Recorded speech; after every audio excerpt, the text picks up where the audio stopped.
Zdravo, servis, tukaj je prezentacija.si in spletin.net. Pozdravljeni v drugem od 7 brezplačnih spletinarjev v seriji za boljše prezentacije. Sicer danes začnemo z nedolgočasnimi grafi po parafi. Za vsa vprašanja mi lahko pošljete pošto na seriji pri prezentacije.si ali pa pogledajte Facebook stran facebook.com/prezentacija in seveda www.prezentacija.si. Kratko pregled, kar bomo pogledali v tem kratkem spletinarju. Najprej nekaj osnovnih navodil, kako naredite grafe, oziroma kakšne naj bodo grafi v računalniških prezentacijah, potem kako se doda oznake, slike in animacije z enim daljšim primerom in na koncu vam izdam en trik za pametno legendo, ki ga uporabljamo v PowerPoint guruji. Današnji sponzor je kako narediti predstavitev v 1 uri ali prej, to je prvi multimedijski izdelek za izdelavo prezentacij PowerPointa leta 2009 in sicer zdaj dostopen predvsem kot v obliki e-dostopa, torej imate dostop do članskega spletišča z raznimi popravki in tako naprej, lahko pa seveda tudi dobite CD-ROM za malo višjo ceno. Multimedijski izdelek vsebuje pripravo predstavitve v 1 uri in 17 razloži samo pripravo predstavitve in tudi kako jo izvedete. Potem pa drugi del 49 minutnik, kjer se pa več posvetim soli, se pravi sporočilu, obliki in logike, se pravi ne samo kako ne bodo grafi, kakšne so barve, kako ne bo struktura, kakšni so modeli predstavitve, kako ne boste oblečeni, oprema za projektorje, še razne pasti pri prezentacijah. In tretji del tudi zelo pomemben so predloge. 5 predlog prezentacij imate za poslovni načrt, za vabilo na dogodek, za promocijo recimo društva ali neprofitne organizacije, potem za promocijo izdelka, na koncu še promocija v obliki plakata, recimo za šolo ali pa za sejemske prireditve in tako naprej. Potem kaj dobite dobre slike in jasno še nekaj primerov, kako narediti dobre prezentacije. Za več informacij obiščite tale URL www.prezentacija.si /ppt1h. Se pravi, zakaj nedolgočasni grafi? Zakaj moramo se potruditi, da bodo grafi dobri, boljši, razumljivi, da ne bodo ljudje zaspali in imeli slabega občutka po vaši prezentaciji? Predvsem grafi, ki so slabo narejeni, slabo predstavljeni, slabo prikazani s temi različnimi podatki, zgorami podatkov na samih slikah teh podatkov, torej grafi, zelo zmotijo potek prezentacije. Poslušal sem že tudi razne razlage grafov, ki so trajale po 10-15 minut, to samo en graf, lahko si predstavljate to zelo mukotrpno in ni nobene dinamike v tem prezentaciji in ljudje enostavno ne bodo toliko dojeli vašega sporočila. Bolje je grafikone vedno razkozati na manjše dele.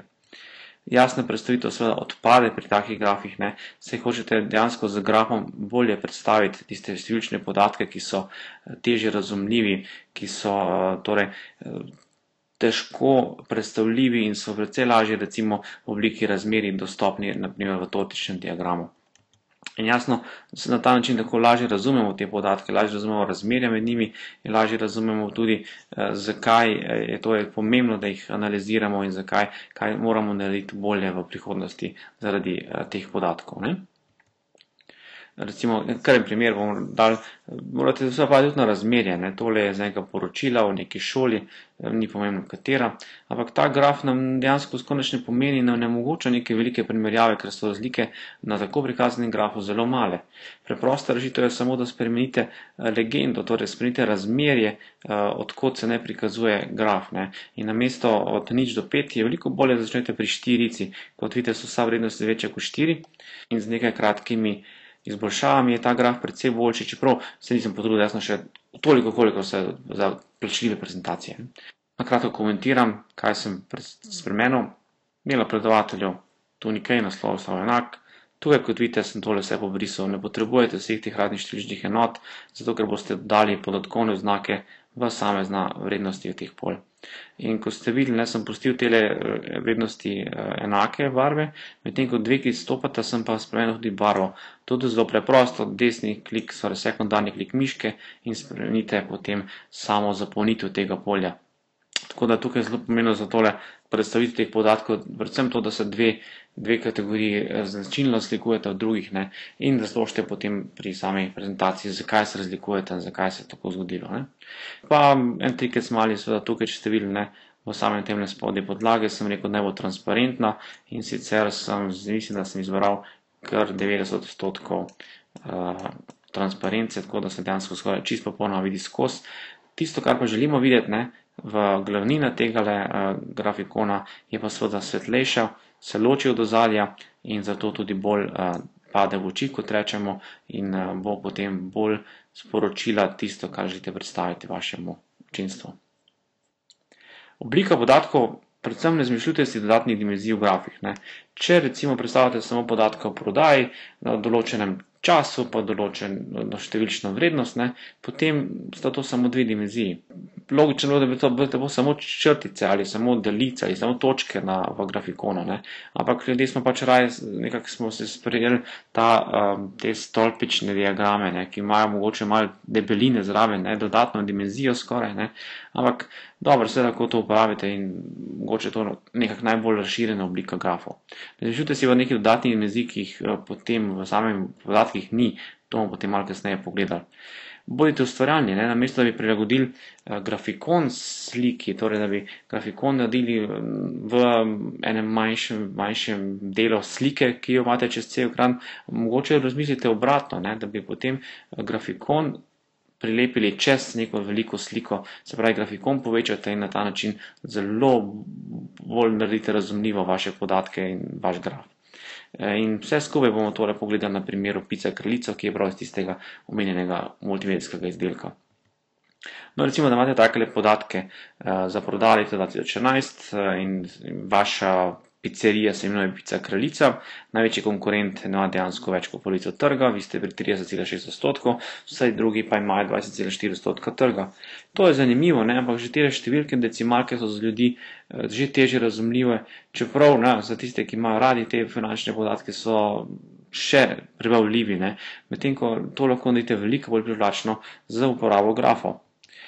Tale ideja osnovna je seveda takale, kar lahko hitro spremenite v PowerPointu in tudi v drugih prezentacijskih programih, da naredite nekaj takšnega, torej običajni stolpični grafikon. Jaz dodal sem samo še tiste oznake, torej podaljšilčne vrednosti kot podatkovne oznake. To je tole, ko ste že videli prej, in je tole tudi enostavno v PowerPointu, smo se že naučili v eni prejšnjih spetlinarjev, kliknete s sekundarnim klikom miške in dodate podatkovno oznako ali data label. Tukaj se lahko date tudi še dodaten napis in jasno, da se hočete vi ločiti od konkurence, zato je tukaj dan še napis kot takne. In pa nekje klasična, tako rečem, legenda, ampak če takole vidite, tukaj je dejansko že čisto natančna, ker hočemo samo izpostaviti en podatek in bi lahko že tukaj dejansko lahko zbrisali tole legendo, popolnoma iz samega grafikona. Kaj se že pol zgodi? Ljudje hočemo biti bolj zanimivi, hočemo popestriti grafikon, kjer dejansko nekih skritih zakonitosti in izberete potem, da bi grafikon bil v 3 dimenzijah. Ampak tole je popolnoma nepotrebno. Tale podatek nam vnaša nekaj novega in nas torej zbega. Kaj je pa in ta 3. dimenzija? A je to mogoče, recimo, da bi to bilo različno, se pravi tale dimenzija, pa bo že debelina tegale grafičnega dela, ali to pomeni mogoče tudi količino prodaje in tako naprej.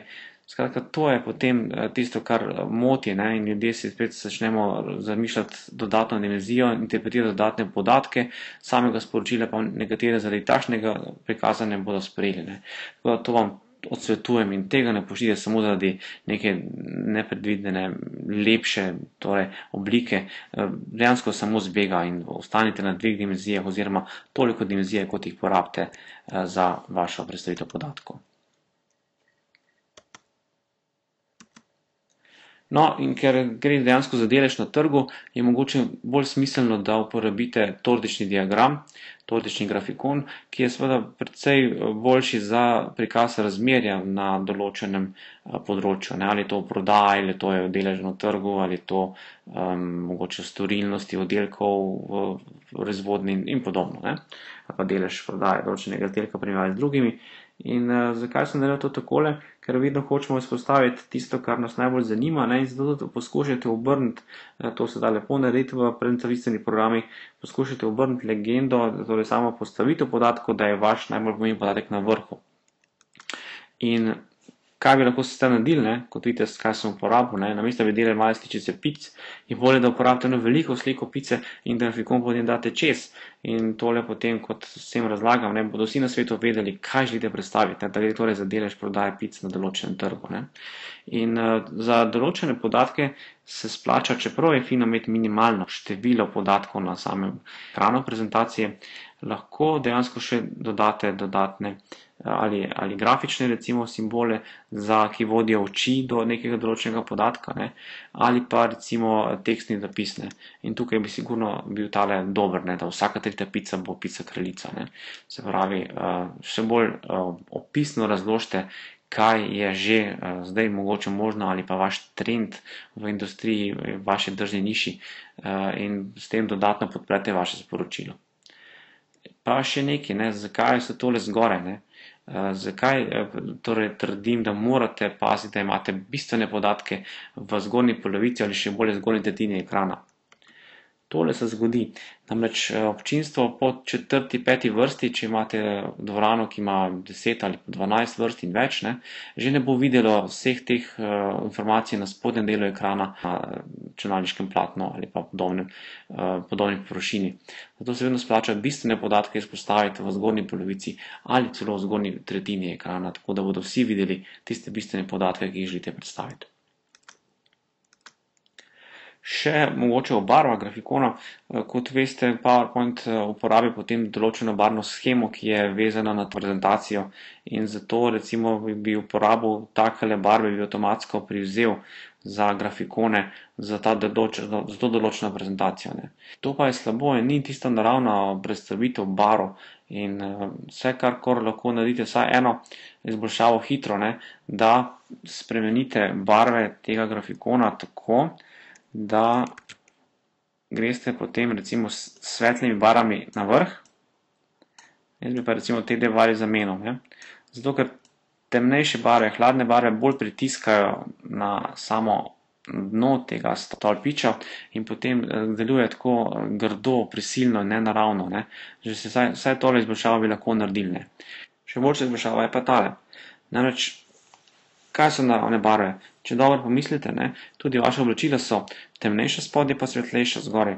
Ampak to je čisto prirejeno zaradi same narave, tako smo v bistvu se je človeški rod vzpostavil in da ima te temnejše barve bolj navajen gledati pri nogah, pri nižjih predelih v nekim določenim prostorom, medtem ko svetlejše barve pripisujemo bolj višjim predelom.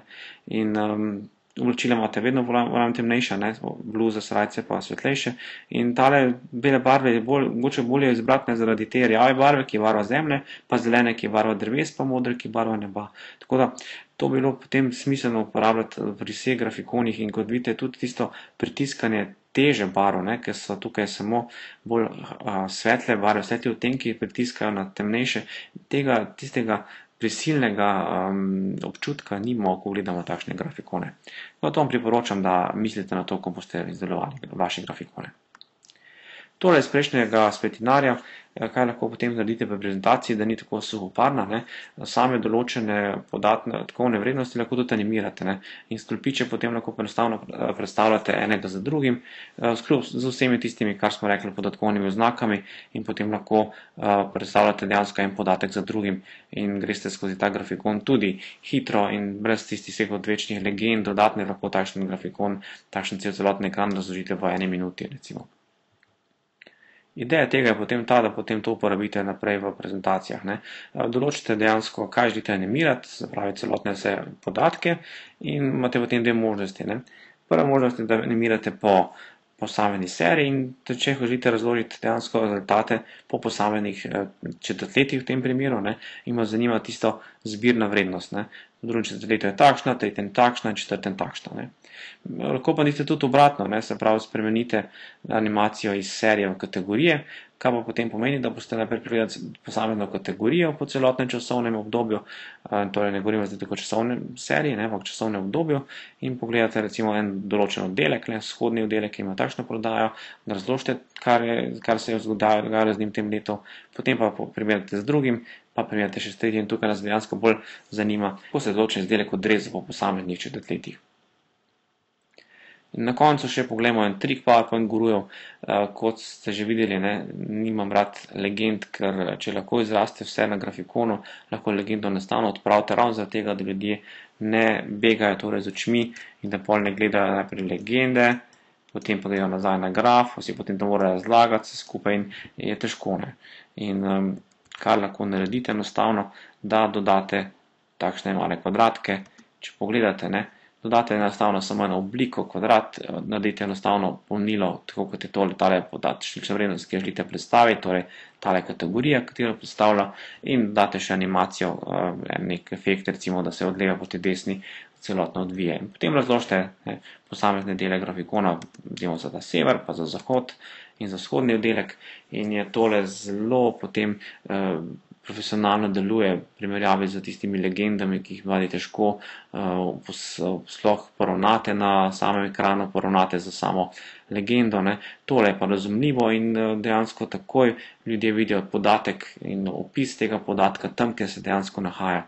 In tole enostavno narediti ne vzame recimo več kot minutko ali pa 2 za posamezni grafikon, bo pa precej izboljšalo in naredilo vaš grafikon in celotno prezentacijo bolj profesionalno in vam bodo ljudje tudi bolj spoštovali in cenili, da ste se potrudili tudi za takšne male podrobnosti. Tako, to je vse, ta spletinarij bo kratek, o nedočasnih grafih po parafih, seveda zatem, ko imate že vse narejeno, tako morate samo predstaviti. Naslednji spletinarij bo Animiram je nežno, verjetno veste, na kakšen slovenski film mislim. Za vprašanja ste pa dobrodošli na Sergej.si in na Facebook strani facebook.com/prezentacije. Hvala za ogled tega spletinarja in upam, da se vidimo tudi še v naslednjem.